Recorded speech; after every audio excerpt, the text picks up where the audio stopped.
Hello बच्चों, आप सबका फिर से स्वागत है जेजे डिफेंस वॉरियर एकेडमी में। बच्चों, लास्ट वीडियोस में हमने न्यूटन के बारे में, न्यूटन के लॉ के बारे में, न्यूटन बाबा के बारे में, उनके सारे इक्वेशंस के बारे में हमने पढ़ा था और उनके ऊपर क्वेश्चंस किए थे। फिर हमने work, energy and power chapter को पढ़ा, फिर उसके बेस पे हमने क्वेश्चंस लास्ट वीडियोस किया। तो आज उसी स्पीड से हम एक नया चैप्टर उस नई सीरीज फिजिक्स की नई सीरीज में ऐड करने जा रहे हैं। वो चैप्टर हम स्टार्ट करने जा रहे हैं आज से। उसका नाम है जनरल प्रॉपर्टीज ऑफ मैटर। आपने काफी लोगों ने सुना होगा इस चैप्टर के बारे में, काफी पढ़ा होगा। काफी आसान चैप्टर है, लगता है, लेकिन है नहीं, लेकिन काफी इंपॉर्टेंट चैप्टर ये है हमारे सिलेबस का।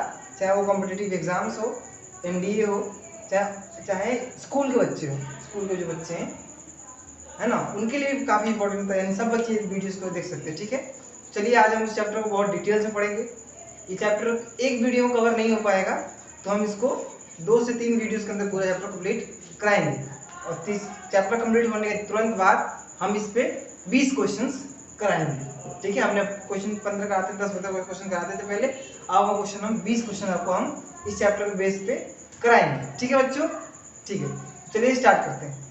तो चैप्टर जैसे बच्चों, चैप्टर का पहला नाम पढ़ के हमें क्या समझ में आता है? चैप्टर का पहला नाम ही क्या है? General property of matter. तो क्या है मैटर? तो इससे पहले हमारे दिमाग में आता है कि मैटर होता क्या है।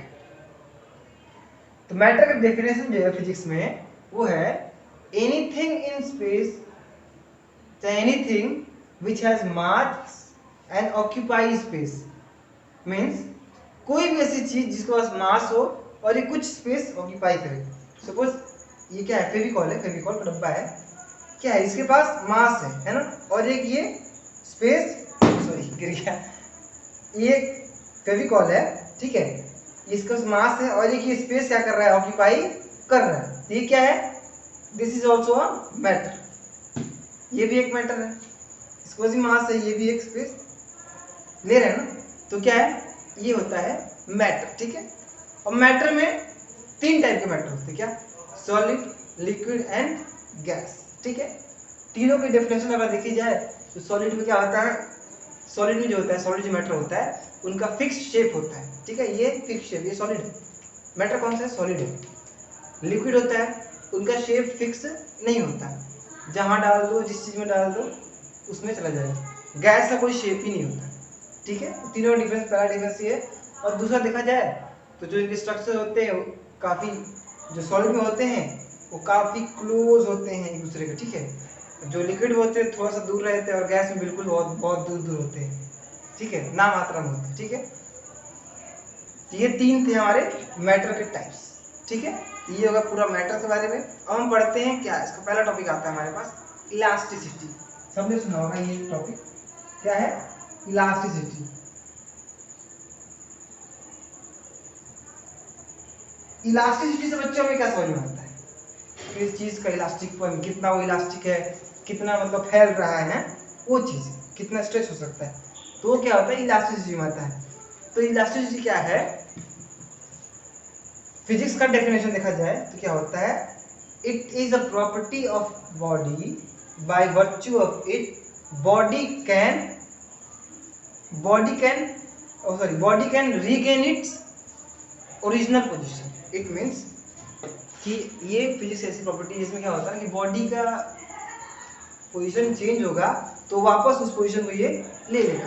मैं आपको एग्जांपल समझा रहा है। ये एग्जांपल है, ये एक नॉर्मल बैंड है हाथ में जो मानते हैं, ठीक है, जय श्री राम वाला। ठीक है, तो ये जो बैंड है ना, ये रबड़ का है, रबड़ का है। देखिए इसमें इलास्टिसिटी क्या होती है। हमने इसको अभी स्ट्रेच किया, तो ये क्या हुआ? इतना स्ट्रेच हुआ। ठीक है, अब हमने इसको छोड़ दिया, यार किस्मत खराब, बाबा गिर जा रहा है, तो इसको हमने ये ऐसे पकड़ा, ये छोड़ दिया। ठीक है, तो ये क्या? इसने अपनी ओरिजिनल पोजीशन को फिर से ऑक्यूपाई कर लिया। ठीक है बच्चों, तो क्या है? इसका क्या इलास्टिसिटी है। ठीक है, इसके पास टेंडेंसी है कि अपनी ओरिजिनल पोजीशन को फिर से रिगेन कर सकता है। ठीक है, स्ट्रेच किया, रिगेन हो गया, स्ट्रेच किया, रिगेन हो गया। ठीक है, तो ये क्या है? इलास्टिसिटी में आता है। इलास्टिसिटी कितने टाइप के होते हैं? पहले 3 टाइप होते हैं। पहले इनको बताने से पहले मैं आपको एक और चीज बताऊंगा। एक हमारे पास आता है, अब इसको आप चाहे तो इसमें क्या होता है इलास्टिसिटी में कि और बॉडी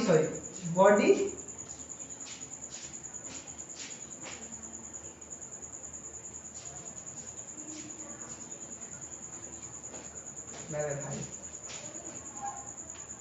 गलती हो जा रहा है,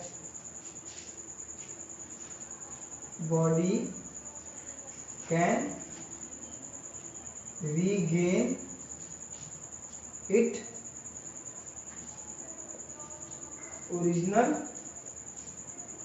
पोजीशन। ठीक है, इसमें क्या होता है, जो बॉडी होती है वो अपनी ओरिजिनल पोजीशन को रीगेन कर लेती है, उसको क्या कहते हैं, इलास्टिसिटी। इलास्टिसिटी पे हम एक नया टॉपिक आता है इसमें, मैं पहले वो बताऊंगा क्योंकि हम उस टॉपिक के बारे में हर एक मैटर में हर एक टॉपिक जो इस चैप्टर का है उसमें हम उस टॉपिक के बारे में बात करने वाले हैं। उस टॉपिक से रिलेटेड क्या आता है, वो एक फोर्स होता है, क्या नाम है उसका, डीफॉर्मिंग फोर्स। कौन सा फोर्स, डीफॉर्मिंग फोर्स, डीफॉर्मिंग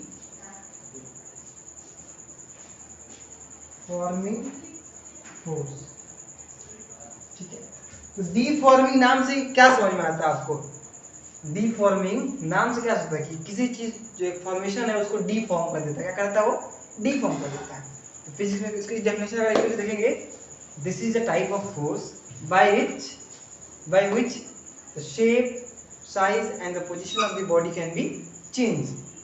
जो बॉडी के शेप, साइज और पोजीशन को चेंज करता है उसको हम क्या कहते हैं, डीफॉर्मिंग फोर्स कहते हैं। समझ में आया बच्चों?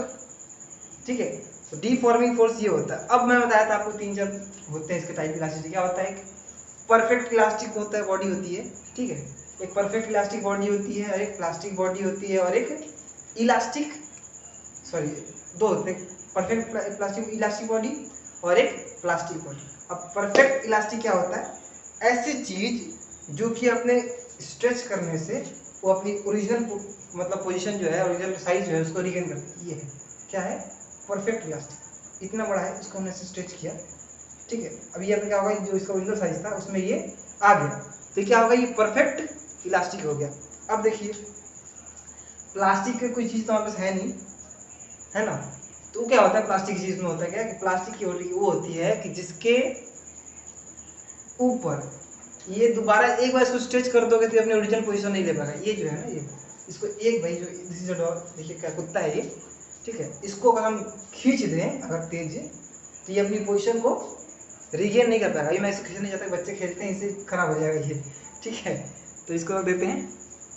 तो ये था हमारा क्या होता है, प्लास्टिक। अब एक आती है इलास्टिक लिमिट। इलास्टिक लिमिट क्या होती है, जैसे ये रबड़ है, ये रबड़ है, चाहे ये है ना, तो इससे क्या है, इनकी एक लिमिट होती है, कितना इनके अंदर क्षमता है कि ये स्ट्रेच अपने आप को स्ट्रेच करा सकते हैं, इलास्टिसिटी कितनी है। ठीक है बच्चों, अब इसको मैं ज़्यादा तेज खींच दूँ तो क्या हो जाएगा, ये टूट जाएगा, ज़्यादा खींचने टूट जाएगा ना ये, तो क्या हम इसकी लिमिट से ज़्यादा अगर इसको स्ट्रेच कर देंगे तो ये टूट जाएगा। तो ये होती है इलास्टिक लिमिट। उस लिमिट तक, जिस लिमिट तक ये स्ट्रेच हो सके वो उससे कहता है इलास्टिक लिमिट। लिमिट से बाहर कोई भी काम होता है तो बिगड़ जाता है, गलती होता है, तो इससे भी लिमिट से बाहर कोई भी काम करेंगे हम तो क्या हो जाएगा, ये टूट जाएगा। माउंटेन ड्यू के ऐड पे नहीं जाना जहाँ कहता है लिमिटलेस, ठीक है।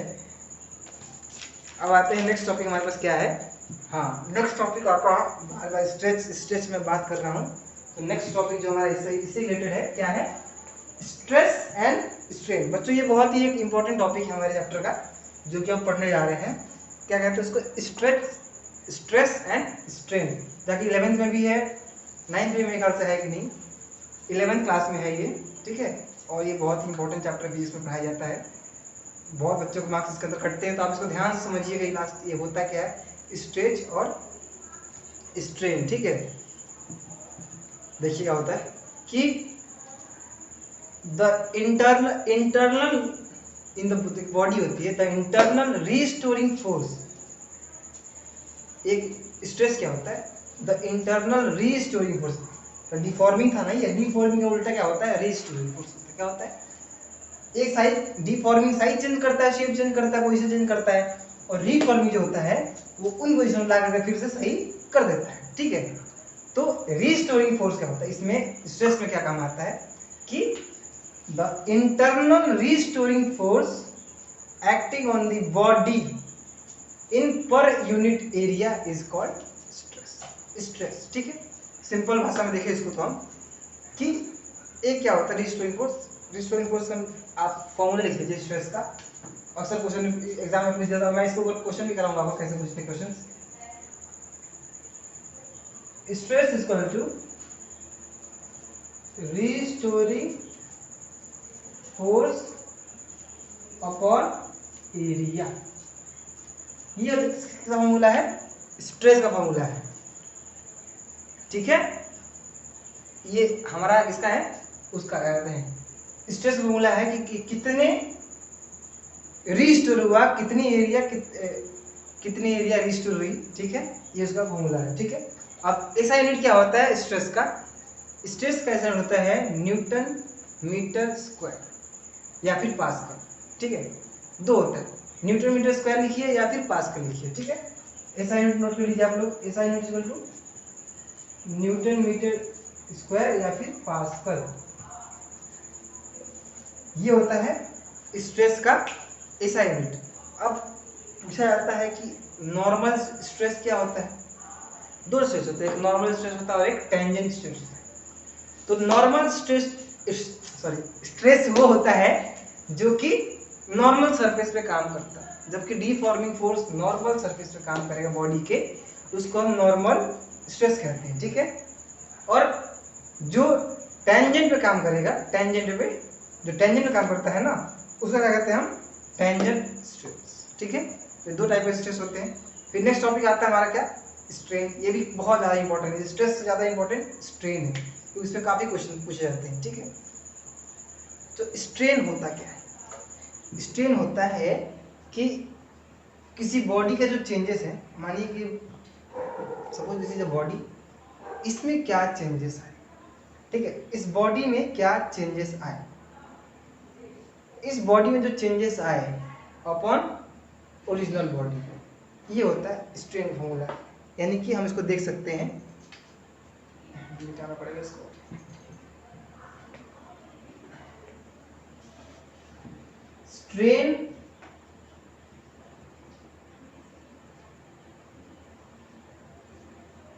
Strain is equals to delta L over L. Means अब ये डेल्टा एल क्या है? डेल्टा एल है, सपोज ये 10 है, इसका क्या है 10 हाइट है इसकी, 10 मीटर, 10 मीटर इसकी हाइट है, इसके ऊपर स्ट्रेन डाला गया। स्ट्रेन मतलब स्ट्रेच मतलब खिंचाव, स्ट्रेन मतलब दबाव, ठीक है। तो इसमें स्ट्रेन डाला गया तो ये जाकर कितना हो गया? 5 हो गया, ठीक है। तो इसका स्ट्रेन निकालना हो तो कैसे निकालेंगे? डेल्टा एल में लेंथ कितना आ जाएगा? 5, ठीक है। और एल में क्या आ जाएगा? एल में क्या आ जाएगा बताओ? एल में 10, ठीक है। तो क्या आ जाएगा? 1/2। ये इसका स्ट्रेस है, इसको 0.5 कर सकते हो आप, 0.5, ठीक है। ये होगा इसका स्ट्रेन, ठीक है। ये था स्ट्रेन। अब स्ट्रेन में पार्ट होते हैं, स्ट्रेन में पार्ट होते हैं अलग अलग, लेकिन अब स्ट्रेन का मेन मुद्दा जो स्ट्रेन का है ना, इतना ही है। इसके बाद क्या टॉपिक आता है हमारे पास? Hooke's law. हुक्स लॉ क्या कहते हैं? Hooke's law, Hooke law, HOOK। Hooke's होता है कि हुक होता है? हुक होता है ना, हुक लॉ, ठीक है। ये हुक्स लॉ होता है। हुक्स लॉ क्या कहता है हमें? बड़ा ध्यान समझिएगा। एक जो स्ट्रेस होता है, स्ट्रेस वो क्या? एक बॉडी है, सपोज ये बॉडी है, the stress develop inside the body, है ना, with the produces the strain produce in the body is known as Hooke's. ये हुक लॉ हमारा क्या, हुक्स लॉ में कहता है जितना स्ट्रेस एक डेवलप हुआ है बॉडी के अंदर, हाँ, to the strain develop inside the body, produce हुआ, कितना स्ट्रेन प्रोड्यूस हुआ, कितना स्ट्रेस हुआ और कितना स्ट्रेन प्रोड्यूस हुआ, उसको हम क्या कहते हैं? किसमें आता है ये? हुक्स लॉ में। हुक्स लॉ क्या कहता है? ठीक है, क्या कहता है स्ट्रेन की स्ट्रेस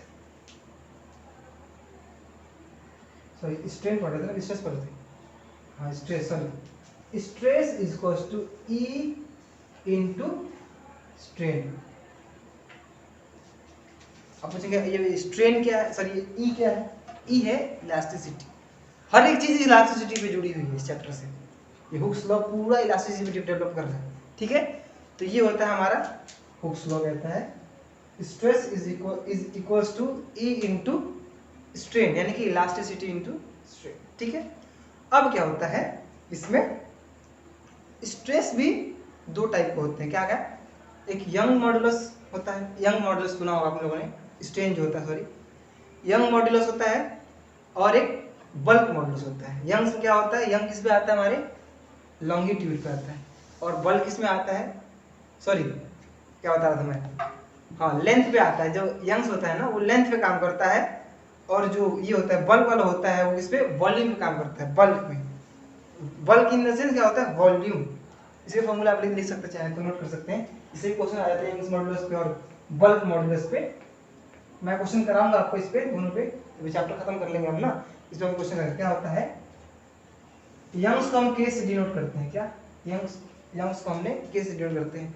हमने स्ट्रेस में पढ़ा था क्या होता है, फोर्स अपॉन एरिया, ये पढ़ा था हमने इसमें स्ट्रेस में कि फोर्स अपॉन एरिया इसका होता है, ठीक है। अब इसको क्या होता है, force upon area into change in length में बताया था ना, तो क्या आएगा डेल्टा एल ओवर एल, ये होता है यंग मॉडुलस।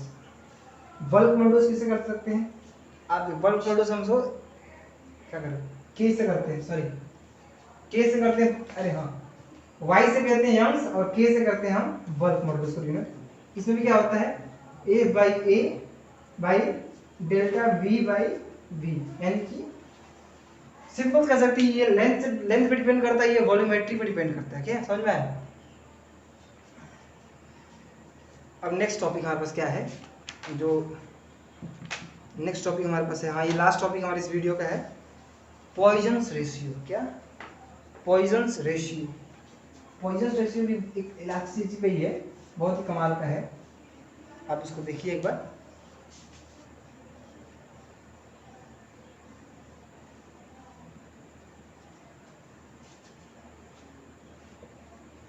पॉइजन्स रेशियो क्या होता है, पॉइजन्स रेशियो ये होता है कि देखिए एक जो फोर्स है ना, फोर्स जो बताया था मैंने, फोर्स आपको डिफॉर्मिंग फोर्स, वो फोर्स एक वायर है, वायर ये वायर है ना, सपोज कीजिए देखिए ये वायर है, ये एक जो वायर है ना इसके लिए देखिए, ये जो वायर है हमारे पास इलेक्ट्रिक वायर, इसके ऊपर एक फोर्स पड़ता है, ठीक है।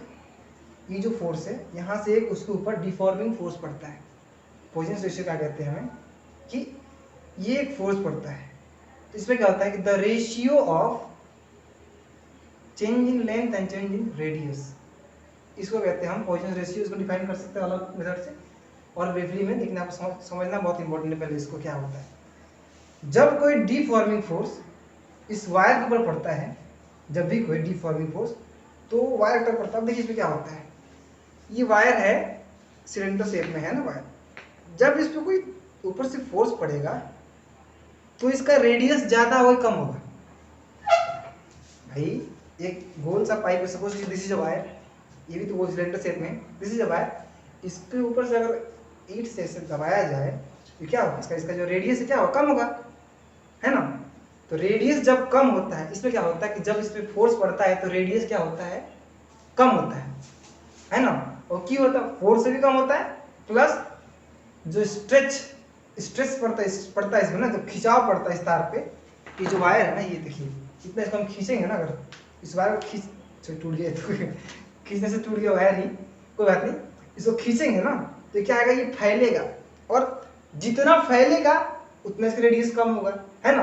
आप कभी भी देख सकते हैं अपने घर में, अगर वायर हो आपके, चाहे रबर बैंड हो, छोड़िए ना वायर की बात ही छोड़िए, रबर बैंड है, उसको आप इतना मोटा होगा, अगर आप इसको खींचेंगे ना तो उतना ही पतला होता जाता है, यानी क्या होता है वो, उसकी रेडियस कम होती है और लेंथ बढ़ने लग जाती है। तो हमारा मेन जो पॉइजन्स रेशियो में है, इसका मेन यही है, पॉइजन्स रेशियो को हम इससे डिफाइन करते हैं, ये होता है पॉइजन्स रेशियो, ठीक है। Poisson's ratio equals to change in length upon change in radius, ठीक है। इसमें दो, एक लॉन्गिट्यूडनल और लैटिट्यूड का होता है लेटरल चेंज। लेटरल चेंज क्या होता है? लेटरल चेंज क्या होता है? ये लेंथ में इसे खींचोगे ना, इतना नीचे चेंज आएगा ना, इसे लंबा होगा, तो उसे कहते हैं लेटरल चेंज। अब आता है लॉन्गिट्यूडनल चेंज। क्या आता है? Longitudinal change. ठीक है, दो चेंज में आता है क्या? Lateral, longitudinal. तो Poisson ratio is equals to lateral change upon longitudinal change. ठीक है, इसके ऊपर हमें हमसे क्वेश्चन पूछे जाते हैं कि पूछ जाएगा कि वायर इतना था, इस पे इतने का फोर्स पड़ा, ठीक है, तो मुझे चेंज इन पॉइजन रेशियो बताइए, इसका रहता है। जो भी पूछेंगे मैं इसके ऊपर आपको क्वेश्चन कराऊंगा, एक क्वेश्चन इसके ऊपर, स्ट्रेस टेंशन पे एक क्वेश्चन कराऊंगा पक्का। ठीक है, तो ऐसे ही आज के लिए सिर्फ इतना ही, बाकी का जो टॉपिक्स है हम नेक्स्ट वीडियो में कवर करेंगे। ठीक है, तो आप हमारी डिस्क्रिप्शन में हमारे व्हाट्सएप ग्रुप की लिंक दी है, वहाँ पर हम daily current affairs, physics, maths, है ना, हर चीज़ की वीडियो हम डालते रहते हैं, और हर चीज़ का PDF आपको मिलता रहता है, वो भी फ्री ऑफ कॉस्ट। ठीक है, तो आप डिस्क्रिप्शन में जाइए, हमारे व्हाट्सएप ग्रुप को लिंक उसमें है, ज्वाइन कीजिए दोस्तों। ठीक है, और इस वीडियो को जिस बच्चे को चाहिए, जिस बच्चे को पढ़ना है, उस तक इस वीडियो को पहुंचाइए, ताकि हर एक बच्चे को बहुत बड़ा बच्चा हमारे देश के लिए कुछ नाम करे। ठीक है, तो आज की वीडियो दोस्तों इतना ही। आज के लिए आपको गुड नाइट, सत श्री अकाल, जय हिंद।